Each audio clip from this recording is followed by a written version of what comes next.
श्री तुकाराम जी से किसी ने पूछा, वैसे आत्मचरित्र वर्णन करना महापुरुषों के लिए बड़ा कठिन होता है। अपनी प्रशंसा या अपने चरित्र पर जब उनके जन पूछते हैं तो करुणा करके वो बताने लगते हैं। तुकाराम महाराज जब हरि कीर्तन में अद्भुत अवस्था को प्राप्त होते तो ये देखकर भक्त जनों के हृदय में कि महाराज आपको ऐसी अवस्था कैसे प्राप्त हुई, आपको कैसे भगवान की ऐसी प्रसन्नता प्राप्त हुई। तो श्रोताओं की ये इच्छा जान करके, महाराष्ट्र में है तो महाराष्ट्री भाषा में अभंग की रचना तत्काल बड़ा ऊंचा कवित्व प्रकाशित हुआ था श्री तुकाराम जी के हृदय में। उन्होंने लिखा कि मैं कोई ऐसी महान उच्च जाति का नहीं हूं कि मुझे जाति पक्ष देखकर भगवान ने कृपा की हो, न मैं धनी हूं कि मुझे धनी देखकर कृपा की, न मैं विद्वान हूं कि विद्वान देखकर कृपा की।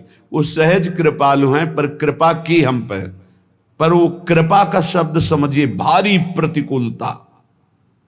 हम पर कृपा की पर कृपा का शब्द यहां दुलार नहीं है, या भारी प्रतिकूलता है। वो कह रहे जाति शूद्र किया वैसे व्यवसाय, पांडुरंग पाए कुल पूज।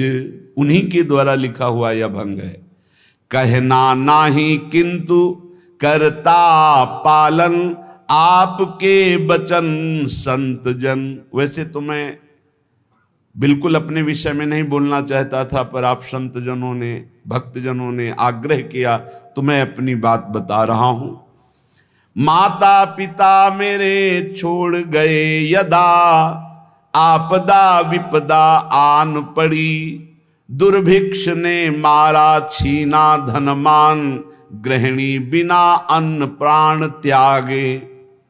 लज्जा बड़ी ग्लानि हुई कष्ट भारी, व्यापार में सारी पूंजी हारी। विठल देवल हुआ अति जीर्ण, उद्धार की मन बात आई। पहले कीर्तन फिर पुनः एकादशी, रहा ना अभ्यासी चित्त तदा। कुछ किए कंठ संतों के वचन, विश्वास सम्मान उर्धारे। जहां नाम गान गाऊं पद टेक, धरूं चित्त एक भक्ति भाव।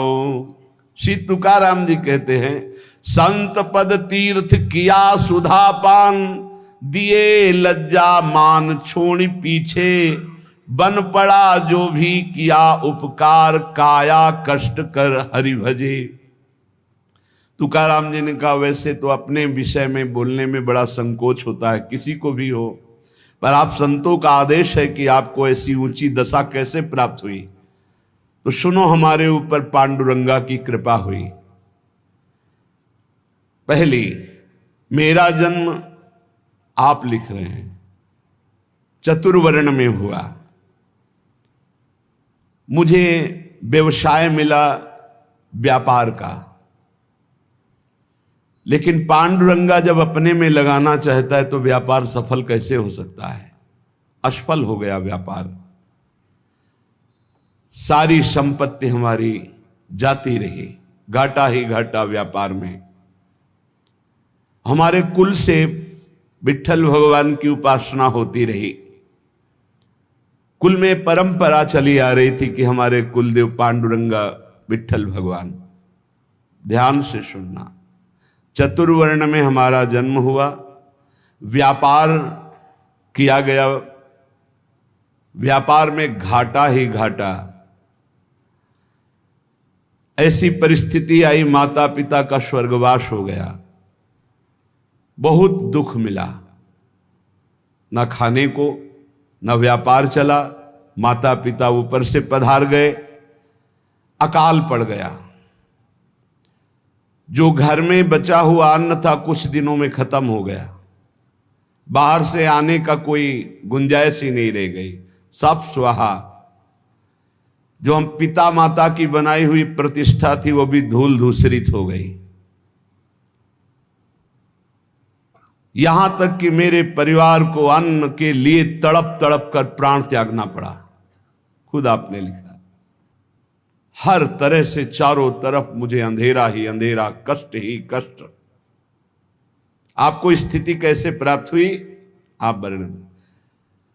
मुझे अपने ऊपर लज्जा आने लगी कि ना पत्नी को अन्न दे सका, ना परिवार को पाल सका। क्या जीवन मेरा, बड़ा हृदय में दाह हुआ, सब कुछ नष्ट भ्रष्ट हो गया। ये जिस पर मैं कृपा करता हूं ये लीला। ऐसी हालत में अब कुछ नहीं बचा, तो विट्ठल भगवान का मंदिर जो टूटा हुआ पड़ा था उसमें जो सेवा हो रही थी उसमें लग गया जाकर के, जीर्णोद्धार। उसमें रात दिन खूब शरीर को मेहनत करके परिश्रम करके सेवा करता और कुछ वहां से नहीं लेता, बस सेवा ही सेवा, खाने को भी नहीं। मन में उमंग आई, पहली बार की एकादशी व्रत रहूंगा। प्रारंभ की बात बता रहे हैं जहां से स्थिति भगवदाकार बनती है। देखो, जिस पर विशुद्ध कृपा होती है ये प्रतिकूलताएं शुरू हो जाती हैं। कोई भी भक्ति मार्ग का उपासक घबराए नहीं, हिम्मत रखे। ये प्रतिकूलताएं अनंत जन्मों की बिगड़ी को सुधारने के लिए हैं, क्योंकि एक ही रास्ता बचता है प्रभु का। प्रतिकूलता न मिले तो चढ़ाई नहीं चढ़ सकते अध्यात्म की।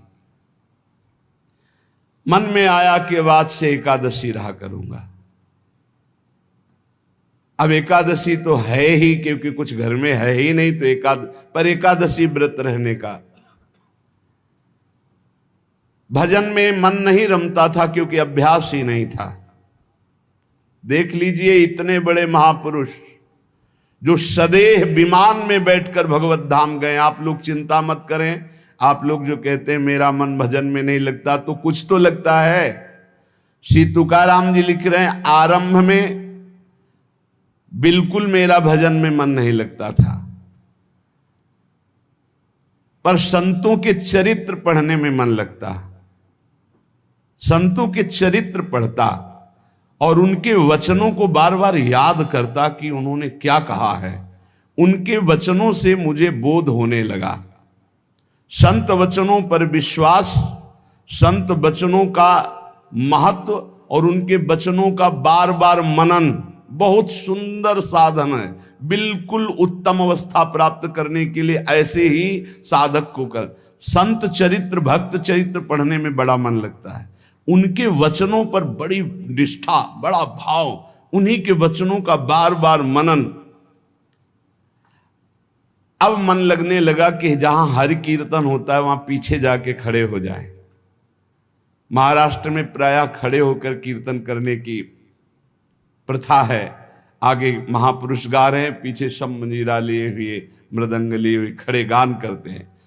तो मैं भी कीर्तनकारों के पीछे खड़ा हो जाता और जैसे वो कीर्तन का भाव प्रकट करते वैसे ही कीर्तन गाने की चेष्टा करता। भक्तों के चरित्र पढ़ना, संतों की बातें मनन करना और कीर्तन में उपस्थित होने से मेरा मन शुद्ध होने लगा। अब तो कीर्तन में मेरा मन बहुत लगने लगा। कीर्तन भजन करने वालों को जहां देखता तो साष्टांग दंडवत हो जाता और गिरकर उनके चरणों में प्रार्थना करता कि थोड़ा चरणामृत उतार लेने दो। तो वो मुझे चरणामृत उतारने का अवसर देते और जब मैं चरणामृत पीता तो मुझे अपार आनंद आने लगा। अब तो मेरी लज्जा चली गई। जहां संत को देखता, भक्त को देखता, कीर्तनकार को देखता, चरणों में लौट जाता और उनसे प्रार्थना करता कि आप हमको चरणामृत दे दें। वो हमारी दैन्यता देखकर चरणामृत दे देते। अब हमारे मन में आया कि शरीर को भारी कष्ट देकर भजन करो। ये निष्ठा, ये निष्ठा। शरीर आराम सुख की व्यवस्था चाहने वाला भजन में रुचि नहीं प्रकट कर पाता। ये ध्यान रखना। चाहे जितना शरीर में कष्ट हो, पर जैसे एक गरीब आदमी धन कमाने के लिए प्रयासरत रहता है, ऐसे भजनानंदी भजन के लिए प्रयासरत रहता है। रात्रि विषयी पुरुषों के लिए सोने के लिए अच्छी लगती है, भजनानंदियों के लिए रात्रि भजन के लिए होती है। थोड़ा विश्राम किया, जग के बैठ गए, बैठने की सामर्थ्य नहीं, फिर करवट ली हुई, लेटे हुई, आंख खोले हुए मंत्राकार वृत्ति, समय हुआ शौच स्नान, अपनी दिनचर्या, नींद कहां? जब तक भगवत साक्षात्कार नहीं तब तक नींद कहां, और जब भगवत साक्षात्कार हो गया तो नींद कहां? क्योंकि तमोगुण का पूर्ण नाश हो जाता है, त्रिगुणातीत अवस्था प्राप्त हो जाती है। ये निश्चय हुआ कीर्तन में जाने से, भगवत भक्तों के चरित्र पढ़ने से, भगवत भक्तों के वचन मनन करने से, भगवत भक्तों का चरणामृत पीने से, भगवत भक्तों के चरणांग में साष्टांग दंडवत करने से, कि शरीर को कष्टप्रद करके खूब भजन किया जाए। ये बड़े भाग्यशाली जो ये शब्द समझ पावे। शरीर को कष्ट रखते हुए भजन करना, चैन नहीं लेने देना, ये बड़े भाग्यशाली होंगे सो ये बात पकड़ पाएंगे। अब शरीर को कष्ट, अब बैठे हैं, जैसे श्री महात्मा बुद्ध जी ने कहा, इहासने सुस्यति में शरीरम, मेरा शरीर इसी आसन पर बैठकर सूख जाए, हड्डी टूट जाए, मांस गलित हो जाए, लेकिन जब तक ब्रह्मबोध नहीं होगा मैं उठूंगा नहीं। ये निष्ठाएं महापुरुषों की पकड़नी होती है। शरीर को बहुत सुखद नहीं, उचित भोजन, उचित नींद, रात दिन भजन।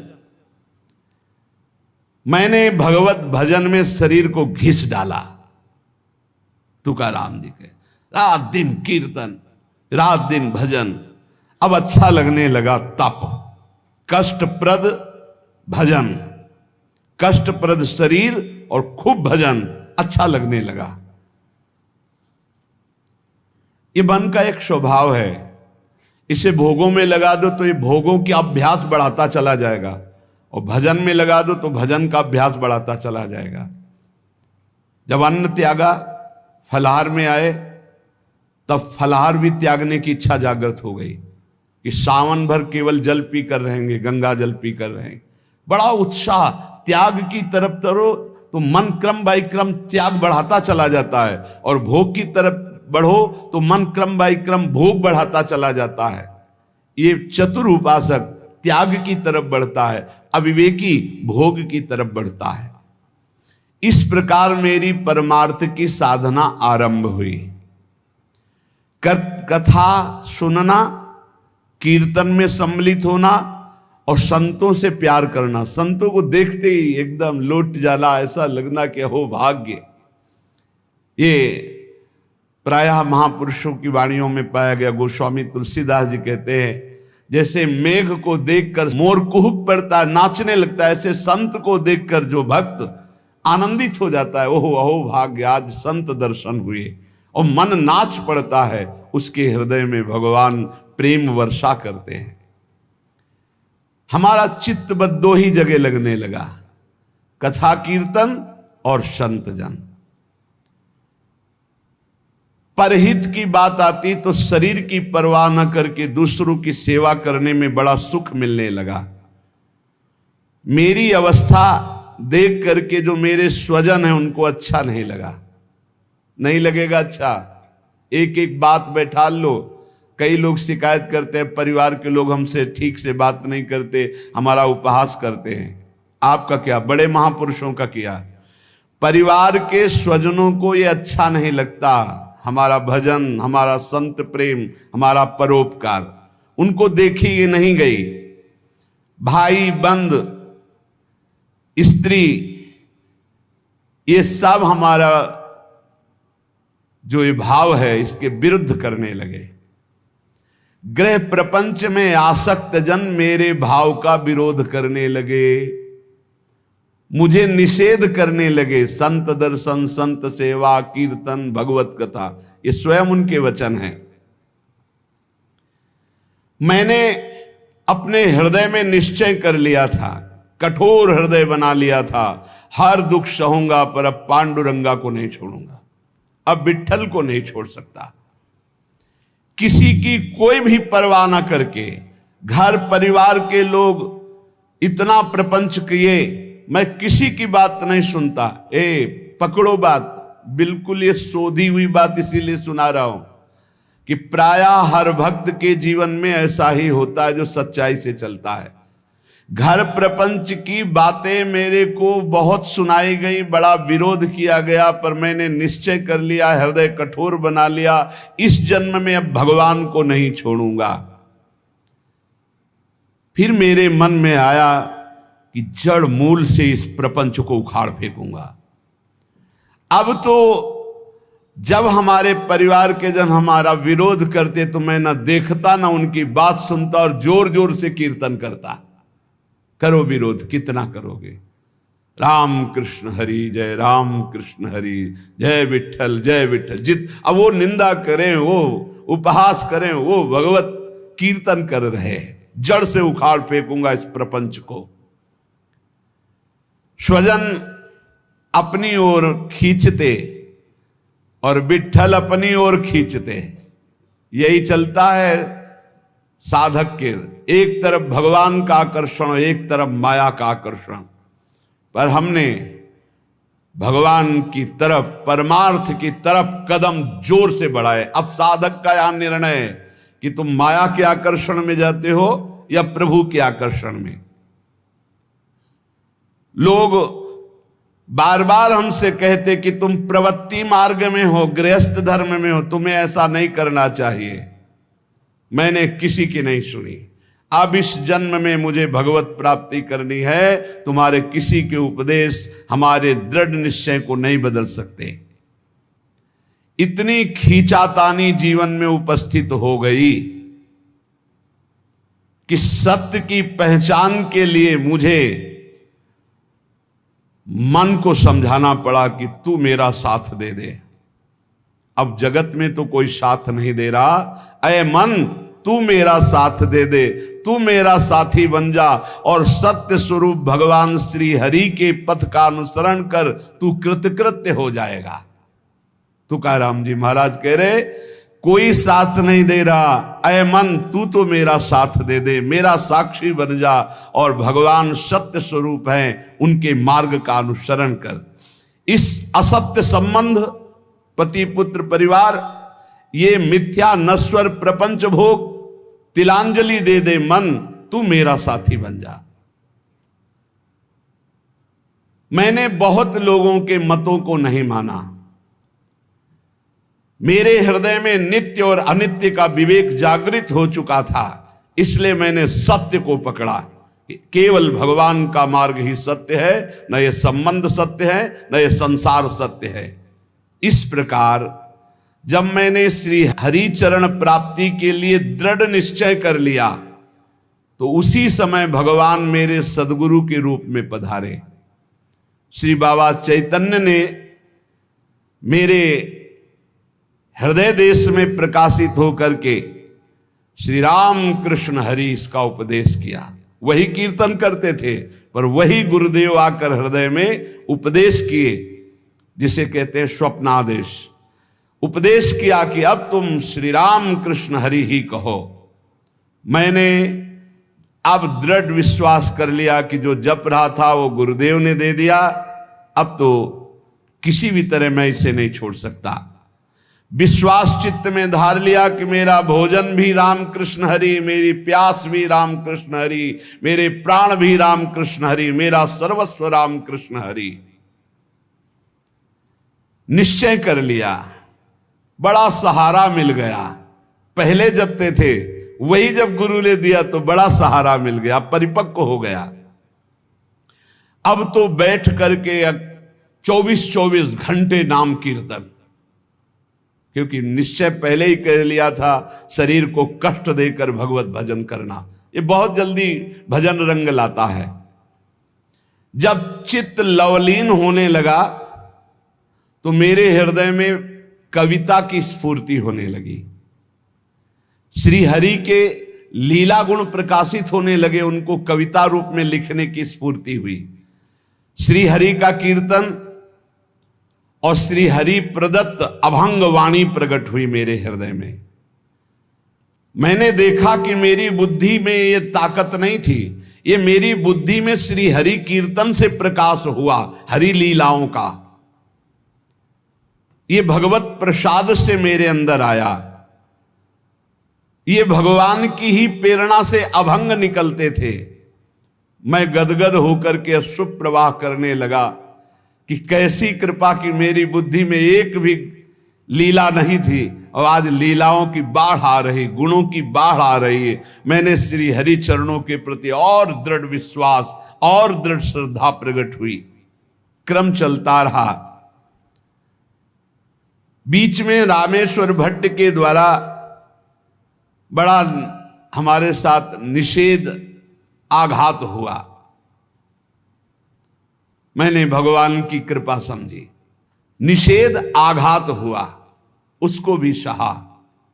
बड़े विघ्न डाले जाते हैं। ये माया भगवती बड़ी विचित्र है। भगवान की प्रेरणा से मैंने उसको भी सहा।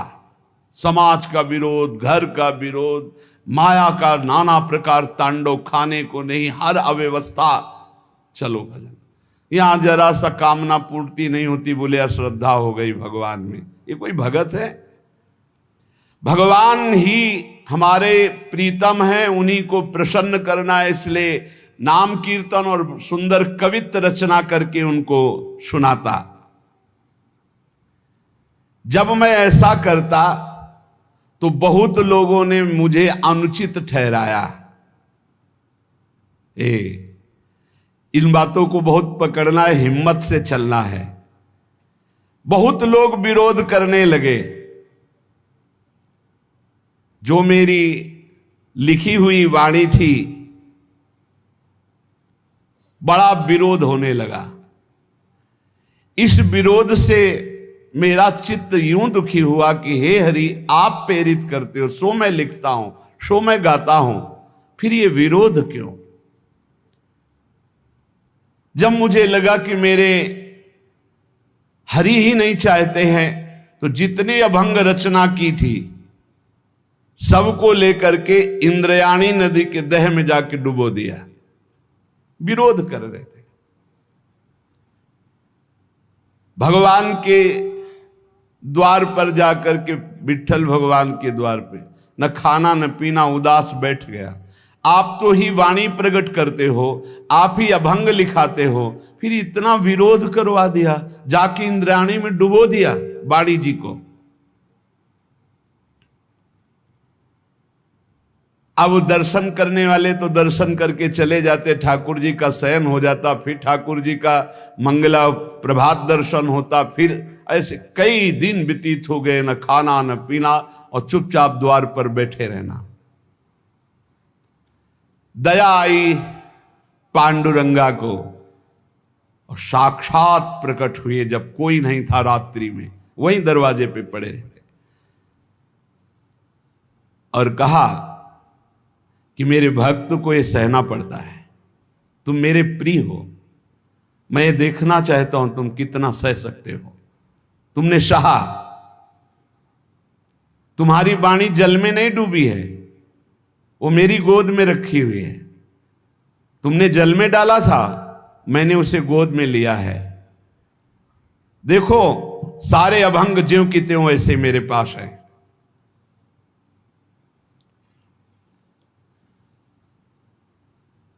अभंग ज्यों के त्यों, जैसे श्री भगवत रसिक जी की वाणी यमुना जी में, तो यमुना जी ज्यों का त्यों, एक अक्षर भी गीला नहीं हुआ था, ज्यों का त्यों ले। ऐसे भगवान ने कहा जो तुमने इंद्राणी में डुबो दिया ना अपनी वाणी, कि सब विरोध करते, मैंने अपनी गोद में लिया है। ये रहस्य रघुनाथ कर बेग न जाने कोई। सहना पड़ेगा इतने बड़े महापुरुष को भी, कितने कष्टों से ही भरा जीवन। तुकाराम जी, भगवान का सगुण साक्षात्कार करके भगवान से बात हुई, भगवान ने दर्शन दिया।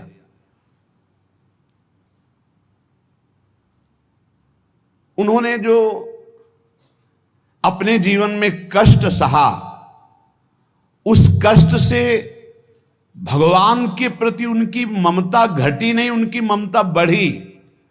भक्त वही है कि जितना उन कष्ट मिले जितनी विपरीतता आवे उतना भगवान के प्रति प्रियता बढ़नी चाहिए। श्री तुकाराम जी ने भगवान के जितने अभंग लिखे थे सब सुरक्षित भगवान के पास। सगुण साक्षात्कार भगवान का किया। प्रपंच से तुकाराम जी का चित्त तो वैसे ही उच्चाट हो चुका था, परमार्थ की ओर चले। परमार्थ ही परमार्थ था, पर आगे का मार्ग सूझता नहीं था कि कैसे चले, कहां चले। जब कोई भगवत मार्ग में चलता है तो एक ऐसा यात्रा का समय आता है जहां ना परमार्थ सूझता है और ना प्रपंच अच्छा लगता है। प्रपंच से चित्त उचाट और परमार्थ सूझता नहीं है। इस समय अगर उसे महापुरुषों का संग न मिले तो फिर यात्रा में बाधा पड़ जाती है। ये पकड़ लो, परमार्थ सूझता नहीं आगे और प्रपंच अच्छा नहीं लगता, बड़ी शून्याकार स्थिति होती है। ना आनंद की उमगन होती है, ना ऐसा, बड़ी शून्याकार स्थिति हो। इसमें सत्संग की बहुत आवश्यकता होती, जो इस यात्रा को पार करने में साधु संग बहुत लाभप्रद होता है। जब तक प्रपंच बिल्कुल उतर नहीं जाता, परमार्थ सूझने नहीं लगता, अर्थात आनंद की अनुभूति नहीं होती, तब तक साधक को बहुत सावधान रहने की जरूरत है। मनोभूमि में जब तक वैराग्य शुद्ध प्रकट नहीं होता तो उसमें गुरुजनों के द्वारा जो बोया हुआ बीज है परमार्थ का, वो अंकुरित नहीं होता। जब ज्ञान बीज अंकुरित हो जाता है तो जीवन मुक्त होने के लिए प्रबल लालसा जगती है। अब कुछ नहीं, अब तो मैं ब्रह्मबोध प्राप्त करूंगा, तत्वबोध प्राप्त करूंगा, जीवन मुक्त हो जाऊंगा।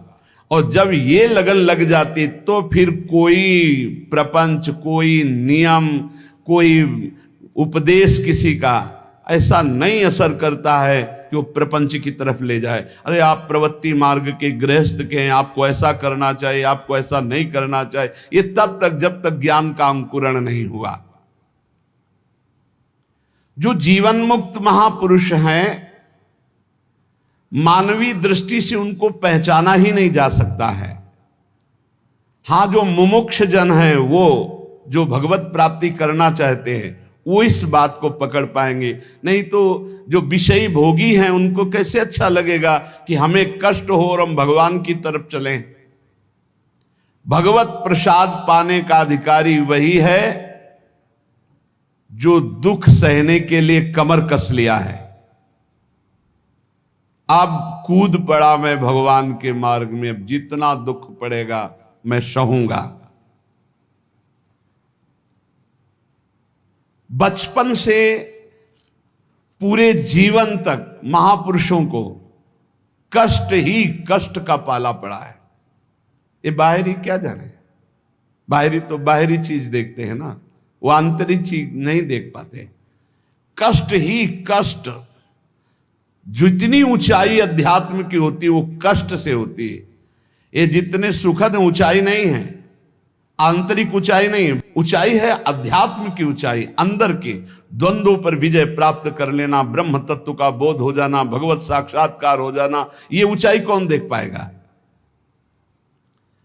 मोक्ष मार्ग में चलने वाले या भगवत प्राप्ति के मार्ग में चलने वाले साधु जनों का, भक्तों का पहला पड़ाव होता है कि अपनी निष्ठा परिपक्व करे। पहला कदम मजबूती है कि अपनी निष्ठा परिपक्व करे। कोई तुम्हें साथ नहीं देगा, कोई तुम्हारा इस मार्ग में मित्र नहीं होगा। जिसको मित्र बनाओगे वो घसीट लेगा प्रपंच की तरफ। आपको अकेले चलना है। आज तक का पूरा खुद का अनुभव है, इस मार्ग में अकेले चलना है। इस मार्ग में हमको मरना है। जीवित मर जाए उलट आप में समा यह दिलगिरी। हर समय कष्ट, एक मिनट का कष्ट, हर समय का कष्ट, पूरे जीवन का कष्ट। मृत्यु जब तक नहीं होगी तब तक का कष्ट। लेकिन उस कष्ट से ना उदास, ना निराश, ना हताश, पूरे जीवन की बात है। जब साधक पहले पड़ाव में दृढ़ हो जाता है। पहला पड़ाव यही है, सुख की तरफ आकर्षित नहीं होना, दुख से हमें मुख नहीं मोड़ना। तब उसे साधकों को सत्संग मिलता है, शुद्ध संत संग। उस संत संग से शुभेच्छा जागृत होती है, मुझे भगवत प्राप्ति करनी है। पहला पड़ाव तुम्हें सुख घसीटेगा, कदम नहीं बढ़ा देना सांसारिक सुख की तरफ। दुख तुम्हें भयावह लगेगा, कदम उसी की तरफ बढ़ाना। यह है भगवत प्राप्ति के मार्ग का पहले साधक का कदम।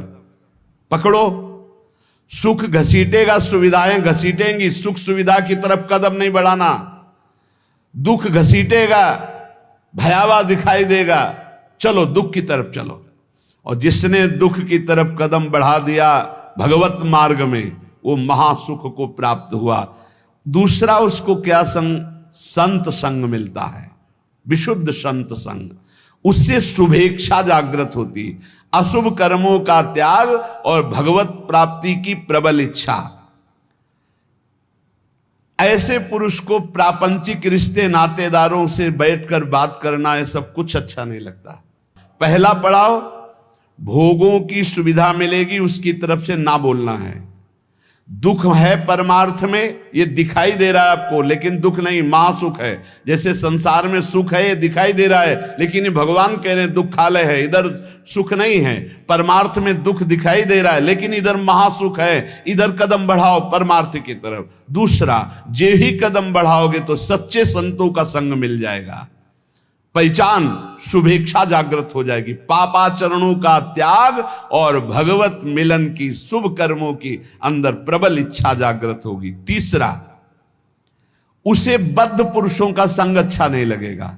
ये रिश्तेदार, नातेदार, सांसारिक भोगों में फंसे हुए लोग, ये अच्छा नहीं लगेगा। भले वो संसार के बीच में रह रहा है, लेकिन उसको इनसे प्रपंच की बातें करना, संसार के लोगों की रिश्ते नाते की बातें, ये अच्छा नहीं लगता।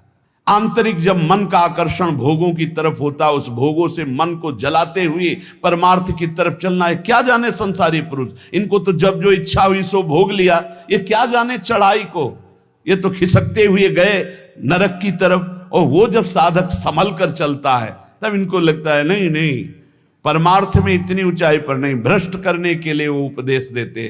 तो बद्ध पुरुषों का संग ऐसे साधकों को अच्छा नहीं लगता। उसको अच्छा लगता है भगवत प्रेमी महात्माओं का संग, भगवत मार्ग की चर्चा करने वाले, कैसे हम माया पर विजय प्राप्त करें, कैसे भगवान से अनुराग प्राप्त करें। सजाती संतों का संग अच्छा लगने लगता है, और उसमें संतों के प्रति जो भाव आया, उससे सद्गुणों की वृत्ति बढ़ने लगती है। सद्गुण जो भगवान को प्रसन्न करे, सद्गुण जो भगवान की प्रीति प्रदान करे। प्रपंच से पूरा मन हट जाता है उस साधक का। चौथी स्थिति आई, प्रपंच से पूरा मन हट जाता, बिल्कुल अच्छा नहीं लगता। जैसे स्वप्न झूठा, ऐसे संसार झूठा दिखाई देने लगता है। उमा कहूं मैं अनुभव अपना, सत हरि भजन जगत सब सपना। तब उसका हृदय, बहुत ध्यान देने योग्य, भगवान अपनी तरफ घसीटने लगते हैं। इतनी स्थिति के बाद ये संयोग वही बनाते हैं।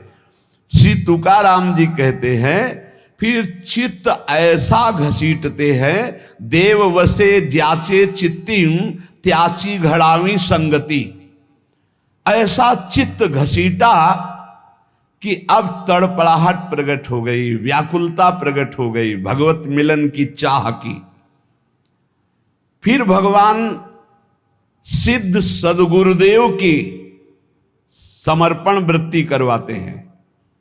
इसके बाद, इतने के बाद सिद्ध सदगुरुदेव की समर्पण वृत्ति कराते हैं। और जहां सिद्ध सदगुरुदेव की समर्पण वृत्ति हुई, उसके आचार विचार चिंतन सब उसी कोटि होने लगे। महापुरुषों का प्रभाव होता है कि बहुत कम समय में, जो हजारों वर्ष की साधना से नहीं होता, कम समय में परिवर्तन प्रारंभ होना शुरू हो जाता है। उसमें वो सब सामर्थ्य आने लगती, वो सद्गुण आने लगते हैं, जिससे वो प्रभु को रिझा सके। श्री तुकाराम जी कहते हैं, फिर ऐसे जब महापुरुष का संग लाभ हुआ तो अवलंब दृढ़ हो गया, शरणागति पुष्ट हो गई, आत्मसमर्पण पुष्ट हो गया। उसके अंदर ये बातें आने लगी। उपास्य जो संप्रदाय अनुसार इष्ट देव प्राप्त हुए, उन इष्ट देव में सर्वभाव, श्री राधा वल्लभ मेरो प्यारो, जैसे यहां कह रहे पंढरपुर निवासी पांडुरंगा में पूर्ण आसक्ति, ऐसे वृंदावन निवासी श्री राधा वल्लभ लाल में पूर्ण आसक्ति। बस राधा वल्लभ लाल को हृदय ध्यान मुख नाम, मेरो प्यारो राधा वल्लभ मेरो प्यारो, सर्वोपरि सबहिन को ठाकुर, सब सुखदान हमारो प्यारो, मेरो प्यारो राधा वल्लभ मेरो प्यारो। अपने उपास्य देव में जब सदगुरुदेव की प्राप्ति हुई तो ऐसे चित्त आसक्त हो गया, हटाए नहीं हट सकता, प्राण प्यारे एकदम वो हृदय का विषय। दूसरा, अपने आचार्य की वाणी में अपने इष्ट का जो जस गाया गया है, जैसे श्री तुकाराम जी कह रहे हैं श्रीमद् भागवत और श्रीमद् भगवत गीता, क्योंकि विठ्ठल भगवान श्री कृष्ण, तो श्रीमद् भागवत और श्रीमद् भगवत गीता प्राणों से भी अधिक प्यारी। ऐसे श्रीमद् चतुरासी जी, श्रीमद् राधा सुधा निधि, ये प्राण से भी अधिक प्यारी। सिद्ध सदगुरुदेव के मिलने पर इष्ट देव में परम आसक्ति और इष्ट ग्रंथ में परम आसक्ति। चतुरासी जी तो ऐसे हो जानी चाहिए जैसे कक्षा 1, 2, 3, 4 में ककाहरा मात्रा पहाड़ा याद हो जाता है ना, ऐसे याद हो जानी चाहिए चतुरासी जी। इष्ट ग्रंथ कंठ में विराजमान हो जाना चाहिए। तीसरा, ये अभेद भक्ति है। जैसे लोगों को, ज्ञानी जनों को ये बात बनी रहती है कि भक्ति करने वाले भेदभाव से युक्त रहते हैं। श्री तुकाराम जी कह रहे हैं ये अभेद भक्ति है, ये द्वैत से आगे अद्वैत और अद्वैत पद में स्थित मोक्ष सुख के भी त्यागी ये भक्तजन होते हैं। बड़ी ऊंची स्थिति होती है प्रेम की। अद्वैत सिद्धांत के आगे कौशल पूर्वक ये अभेद सिद्ध स्थिति प्राप्त होती है, इसी को प्रेम कहते हैं। इस प्रेम में द्वैत रहता ही नहीं है। वो जो नहीं समझ पाते वो समझते हैं भक्ति का मतलब है द्वैत, द्वैत नहीं, अभेद भक्ति, अद्वैत भक्ति, मोक्ष के परे की भक्ति और अभेद को सिद्ध करके प्रेम में स्थित हो जाना। अभेद के भेद किया निज अंग, पावे सारा जग प्रेम सुख। यह अभंग श्री तुकाराम जी का। भक्ति की ऐसी पराकाष्ठा जिसमें एको ब्रह्म द्वितीयो नास्ति का अनुभव करके आगे बढ़ जाना, ये ज्ञान से भी श्रेष्ठ है हरि विठ्ठल की प्रेम लक्षणा भक्ति। वही भक्ति वही ज्ञान, एक विठ्ठल ही जान। द्वैत भाव से नहीं, ये द्वैताद्वैत, द्वैत से अद्वैत और अद्वैत से फिर प्रेम की स्थिति। चौथा, मुख्य साधना गुरुदेव के द्वारा जो बताई हुई पद्धति है, उसमें विशेष रूप से दो बातों की विशेषता, एक तो नाम कीर्तन की विशेषता और एक गुण कीर्तन की विशेषता। भगवान की लीला कथाओं का श्रवण कथन और नाम कीर्तन, ये दो प्रेम लक्षणा भक्ति के लिए विशेष साधन है। और गुरु कृपा से दोनों खूब जोर से चलते हैं। अखंड नाम कीर्तन चलता है और वाणी लीलाओं का गायन चलता रहता है। पांचवा, वही जपना जो गुरुदेव ने दिया है, अपने मन की नहीं। मन कभी कभी ये साधक के हृदय में विडंबना पैदा कर देता है कि गुरु जी ने कहा है सो तो ठीक है, लेकिन हमारा मन तो पहले से लगा है हम यही जपेंगे। ऐसा नहीं, यहां आदेश कर रहे तुकाराम जी 5वें सूत्र में कि मुख्य मंत्र है जो गुरुदेव ने दिया है। श्री हरि के अनंत नाम हैं, सभी सामर्थ्यशाली हैं, पर जो हमें गुरुदेव ने नाम दिया है, मंत्र दिया है, उसी में हमें आसक्ति करनी है और भगवान के शास्त्र नामों का कीर्तन करना चाहिए। कल भी चर्चा में आया था कि गोपाल शास्त्र नाम, विष्णु शास्त्र नाम। छठवां, अपने मार्ग के कुछ महापुरुषों का चरित्र और नाम, भक्त चरित्र और नाम, अपने महापुरुषों का, जिस मार्ग में आप चल रहे हैं उनके चरित्रों को पढ़ने से बल मिलता है और उनके कैसी निष्ठा प्रिया प्रीतम के प्रति समर्पित रहे, कितना त्याग भावना रही। आश्चर्य होता है कि क्या ऐसा भी हो सकता है, इतनी स्थिति कैसे आ सकती। जब महापुरुषों के रसिक अनन्यों के चरित्र पढ़ते तब हमें पता चलता है। तो पांचवा, भक्त चरित्र, भक्त सुमिरन होना चाहिए प्रत्येक उपासक के जीवन में, बहुत लाभ मिलता है। छठवां, आदि गुरु में निष्ठा होना। हमारी आदि गुरु प्रियाजू हैं, हमारी इष्ट भी प्रियाजू हैं, हमारी संप्रदाय की कर्ता भी प्रियाजू हैं, हमारे मंत्र भी प्रियाजू हैं, हमारी नाम भी प्रियाजू हैं। राधई वेष्टम संप्रदायिक कर्ता आचार्यो राधा मंत्रदः सदगुरुश्च राधा मंत्रो राधा, सब कुछ हमारी राधा है। कितना हमें सौभाग्य मिला कि हमारी सब कुछ श्री राधा है। मंत्र भी राधा, नाम भी राधा, मंत्रदाता गुरु भी राधा, आचार्य भी राधा, संप्रदाय स्थापना करने वाली भी राधा, और जो इष्ट देव हैं वो भी राधा, और हमारा निवास स्थान भी राधा चरणारविंद, श्री राधा जुग चरण निवास, जस वर्णो हरिवंश विलास। आदि गुरु में निष्ठा होना, आदि गुरु ऐसे आचार्य को कहते हैं।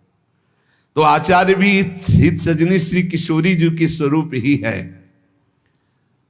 और आठवां, मुख्य जो हमारे उपासना मार्ग में बड़े जन हुए हैं उनका स्मरण करना, जैसे श्री तुकाराम जी, ज्ञानदेव, सोपानदेव, मुक्ताबाई, एकनाथ, नामदेव, तुकाराम जी जो कह रहे हैं कि ऐसे महापुरुष हैं, हम उनकी बार बार स्मृति करें तो हमको अपने आचार्य, अपने गुरुदेव, अपने इष्ट देव के प्रति बड़ी प्रियता प्राप्त होती है। ये भक्तों का सुमिरन करना बहुत बड़ा, इसमें भक्ति में पुलाई नहीं रह जाती। भक्तन की नामावली जो करिए चितलाए, ताके भक्ति बढ़े घनी अरु हर होए सहाय। घनीभूत भक्ति भक्तों की कृपा से प्राप्त होती है, इसलिए अपने मुख्य महंतों का सुमिरन करना चाहिए। भगवत कृपा से ये भी होता है, श्रृंगार आरती के बाद प्रारंभ होता है, हम सो इन साधन सो पंगत, जिनको नाम लेत दुख छूटत, सुख लूटत तिन संग, हम सो इन साधन सो। हमारे जितने ये मुख्य महापुरुष हुए हैं, जब हम इनका सुमिरन करते हैं तो इनके भजन का छठवां हिस्सा हमारे हृदय में जागृत हो जाता है। ये हमने महापुरुषों से सुना है। हम जिन महापुरुष का चरित्र पढ़ते हैं, जिस महापुरुष का स्मरण करते हैं, उसके भजन का छठवां हिस्सा, तभी तो माया पर विजय प्राप्त करके भगवत प्राप्ति करते हैं। नवा, प्रधानता कीर्तन अपने आचार्य प्रदत्त कीर्तन की ही रखनी चाहिए, कोई मनमानी नहीं।